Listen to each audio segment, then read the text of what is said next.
There's a green silk jumpsuit, which I love. I want to take it and I'm going to steal it.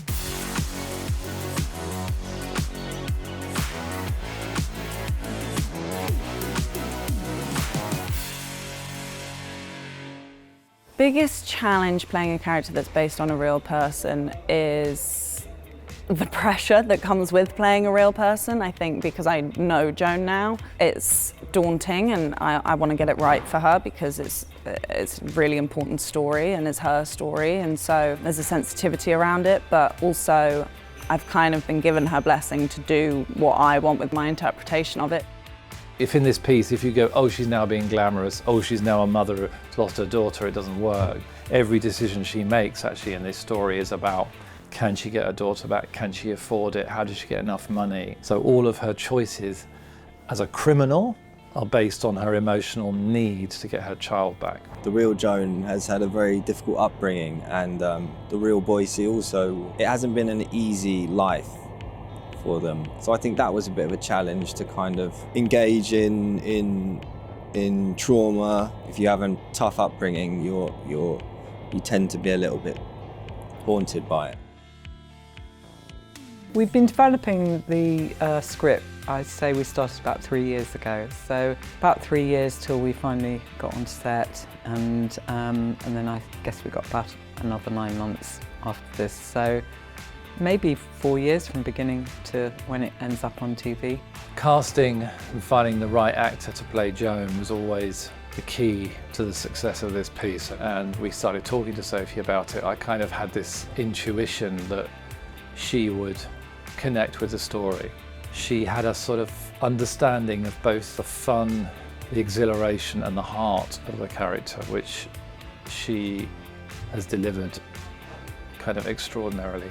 I read her book, I met with her, and the script was an absolute Bible, and I went through it with my coach. We did a lot of script analysis, but then I have to say, like, the hair and the makeup and everything and the costume once I put it on is so different from me. That's the final step to really getting into the character, and once I get the wig on, I'm like, I'm Joan.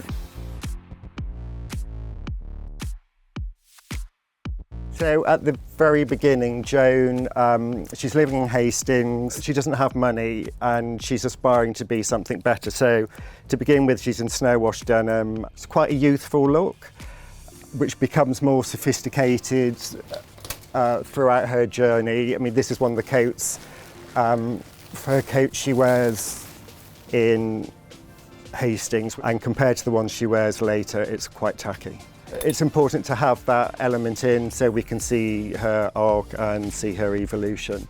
When she gets to her sisters who takes her in, we kind of had a very sort of Vivienne Westwood, sort of blondie vibe going on. I found an original which was too small, so we had to get the fabric printed and remake it. Going forwards, she starts to develop her own taste. When she goes on a shoplifting spree, shall we say.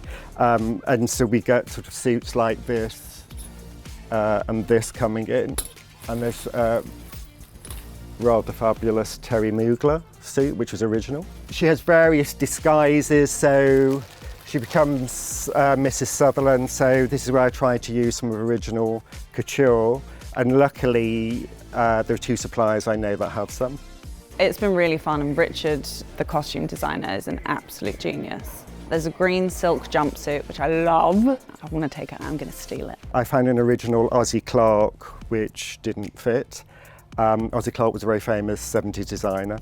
So we wanted something that was very joyful and celebratory for this moment in her life. It's very low cut and it's completely different to anything else she wears up to that point. But it's quite a showstopper, and she wears it with a fake fur coat, which we had to make the fake fur for. This is another that she wears in a nightclub in Spain. The only other person to have this fabric from the shop in this country is Beyonce. We had Beyonce's offcuts, but my absolute favourite that we made was her wedding outfit, which is based on a photo of Bianca Jagger in the 70s. We sort of tweaked, and it was going to be bare-chested, but at the last minute we got our trainee Symon to kind of run the bow up, and on screen it looked amazing, and it was a little nod to My Fair Lady. When I'm collaborating with the heads of department, so costume, makeup, design, director of photography, locations, everybody, it's about what do I want the audience to feel? What do I want to pass on to the audience from this story?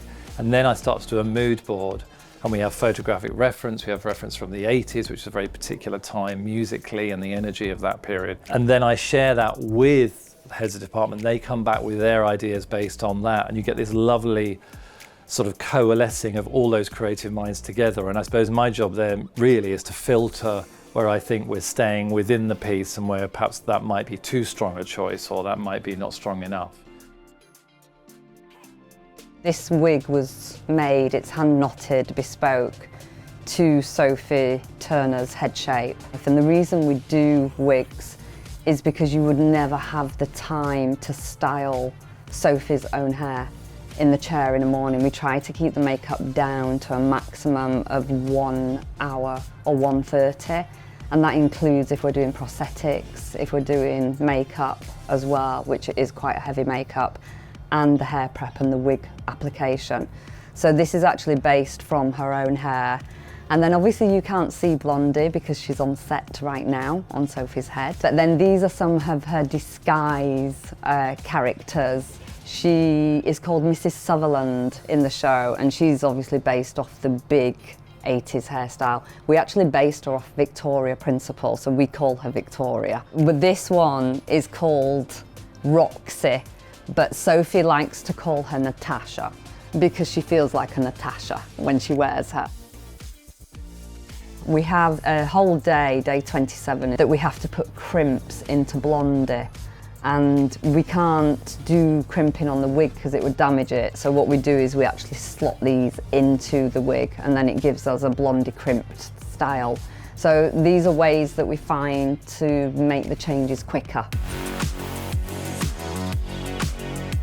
The biggest challenge of writing a series inspired by a real person is being truthful to who that person was, but also servicing the needs of the television drama. Obviously, most people's lives don't fit neatly into a 6-part series structure, so I had to create a storyline that was true to who Joan was, but also worked as a television drama. When Anna had written a script, I would go around to Joan's house with her agent there, and we would read out the scripts, the three of us. Joan Hannington always wanted to play Joan, and so she got to read the leading part, and I got to play Boise, her love interest in the show. I also got to play all the other parts, and her agent used to read out the stage directions. Sometimes Joan would say, I'm not really happy about this, I don't feel that represents, my story accurately, and then I would pass that information on to Anna and she would adjust the script.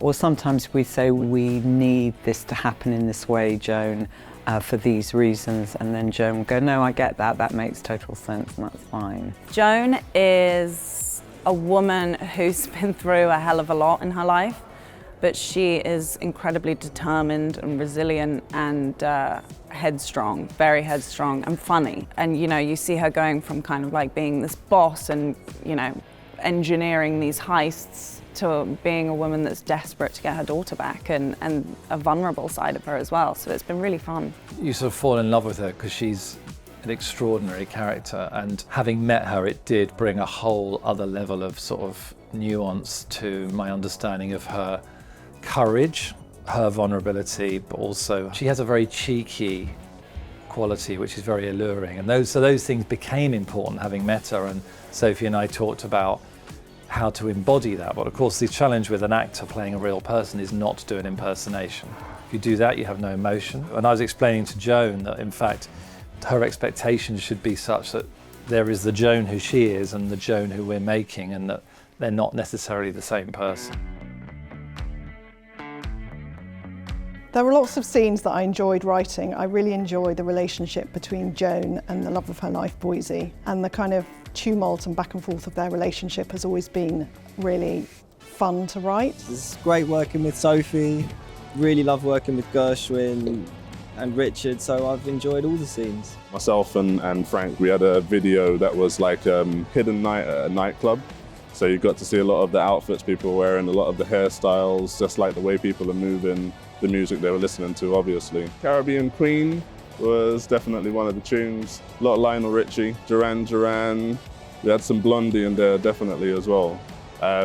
So myself and one of the other actors, she shared a playlist with me that she put together. So it was amongst the 80s, and then because we're set in 1985, I just tried to make sure that the tracks I'd listened to were up until maybe late 1984, just in case I started humming something during the scene. Didn't want to be humming something from the 90s. You've come to probably one of the most depressing sets of Joan. She's on the run now, and some pretty bad things have happened to her at this point, so we're not in a very nice place anymore. We're in a horrible caravan. This is a recycled caravan from Sex Education. Supposed to be in Sussex somewhere, but we're in fact in a car park in Droitwich. We're filming Joan in the West Midlands. Around here we found some places that it is possible to film some authentic period stuff, and we've got great crews locally as well. It's been so nice to come back and film on my home turf. It's just like, it's an absolute dream for me, and nothing really films in Leamington, so I was so lucky. It was so fun, so nostalgic. Oh, I think we had 3 or 4 prop men in here, and our assistant set decorator, Ollie, created all this. This is all lovely shutter glass. And we've cut out panels of the wall so the camera can get in. The mould isn't real, don't worry, it's all a big paint effect. So the props in here are all charity shop finds. So we've got cold blues and dingy browns for this, so that compared to other times when she's in the jewellery shop where it's all rich colours and glittery. So we see things the way Joan is feeling. It was wonderful to have the real Joan Hannington come on set with us for a day. We were shooting a scene in a sort of posh hotel, a kind of Savoy Ritz type of ambiance. On the morning of the day she was shooting, she said to me, "Ruth, I've got something to ask of you. I know it's a bit cheeky, but could I have a line?" I had to say, I'm afraid we can't squeeze a line in here, but we certainly gave her a really nice featured supporting artist part. She's been a brilliant collaborator, and she absolutely recognises that we are making a drama. This is not a documentary about her life, so we were able to kind of take her through that process, and she absolutely loves the scripts, and I hope she loves the show. What I hope the audience's takeaway from watching Joan is that women can do fucking anything. Am I allowed to swear? Sorry, BAFTA. Women can do anything, and women are multifaceted and complex, but their vulnerability doesn't take away from their strength.